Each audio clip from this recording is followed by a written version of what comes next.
কেমন আছো বন্ধুরা, welcome to my channel Royce journey at Abhijita. আমি অপরাজিতা চলে এসেছি আজকে নতুন আরও একটা ভিডিও নিয়ে।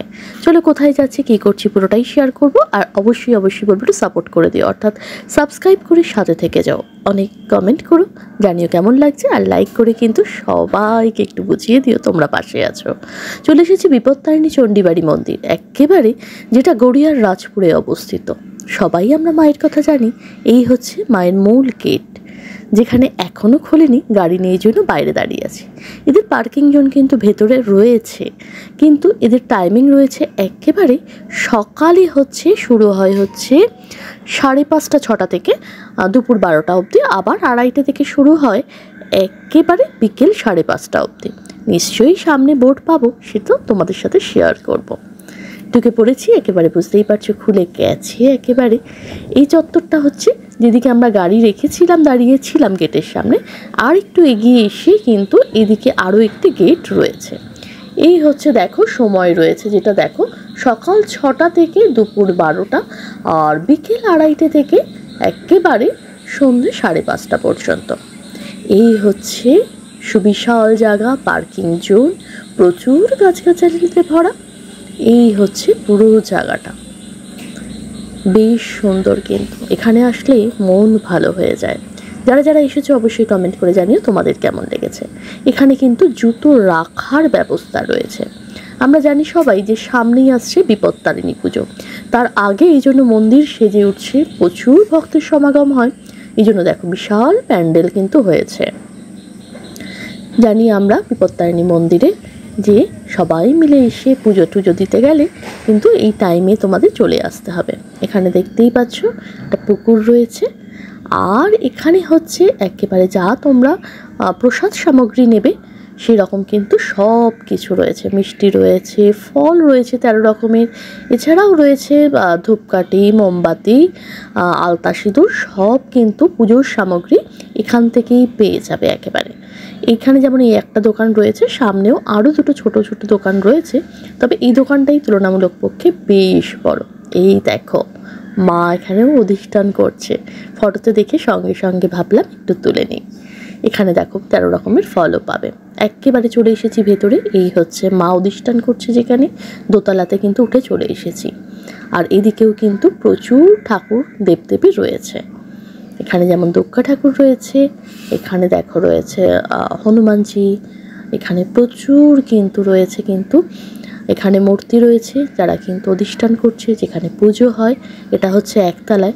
সব জায়গায় ফটোগ্রাফি অ্যালাউ নয়, সেই জন্য পুরোটা করতে পারলাম না। ভেতরে কিন্তু একেবারে ফটোগ্রাফি সেভাবে অ্যালাউ নয়, যতটুকু পেরেছি তোমাদের সাথে শেয়ার করলাম। এখানে দেখো বেদি রয়েছে, এখানে কিন্তু তোমরা মোমবাতি ধূপকাঠি জ্বালাতে পারবে। এখানে একেবারে আরতি করে মায়ের মোমবাতি ধূপবাতি কিন্তু এখানেই জ্বালানো হয়। রত্ন বেদি, এটা বেশ সুন্দর একটি জায়গা। যারা যারা গেছো অবশ্যই জানিও। আমার তো খুব ভালো লাগে এই জায়গাটা, এই জন্য বারবার ছুটে আসতে হয়। যদিও অনেকটা দূরে হওয়ার জন্য হয়তো সবসময় এসে ওঠা হয়ে ওঠে না, কিন্তু যাই হোক তবুও আসতে পারি যখন, তখন মনটা একেবারে ভালো হয়ে যায়। এদিকে কিন্তু মোমবাতি ধূপকাঠিগুলো রাখার জায়গা রয়েছে, আরতি করে নিয়ে রাখতে তো হবে, তো সেই জায়গা কিন্তু একেবারে রয়েছে। চলো এবার একটু আরতি করে নিই আমরা সবাই মিলে। অবশ্যই সবাই মিলে প্রার্থনা করি, চলো সবার মঙ্গল হোক, সবাই ভালো থাকুক। এই জায়গাটা আমার অসম্ভব ভালো লাগে, মনে হয় যেন অনেকটা সময় এখানে অধিষ্ঠান করি। এই একেবারে ধূপকাঠি মোমবাতি রাখার জায়গা রয়েছে, সুন্দর পরিষ্কার পরিচ্ছন্ন, সব কিছু মিলিয়ে জায়গাটা একরকম অন্য রকম একটা ভাইবস ক্রিয়েট করে।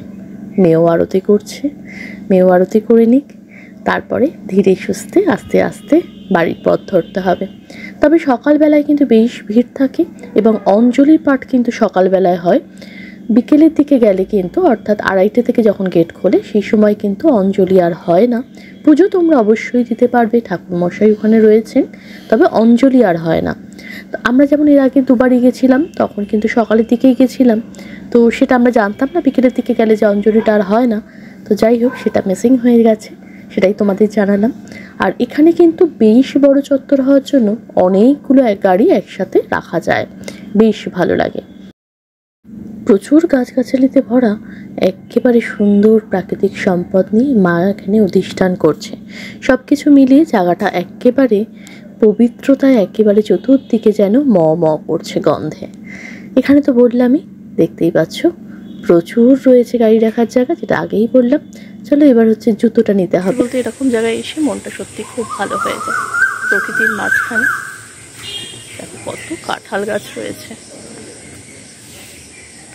প্রচুর এখানে কাঁঠাল গাছ রয়েছে, সঙ্গে মায়ের দর্শন। আর আজকে এত সুন্দর দর্শন হয়েছে, পুরো ফাঁকায় ফাঁকায়, মনটাই ভালো হয়ে গেছে। বিপত্তারিণী মায়ের মন্দির, জয় মা, সবার মঙ্গল করে।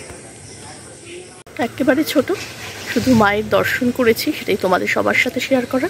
মা বিপত্তারিণী মন্দির দর্শন করতে গেলে অবশ্যই একেবারে গুগল ম্যাপ থেকে চলে আসবে। একদম সুন্দরভাবে কিন্তু ডাইরেকশন দেওয়া আছে, কোনো রকম এদিক ওদিক হবে না।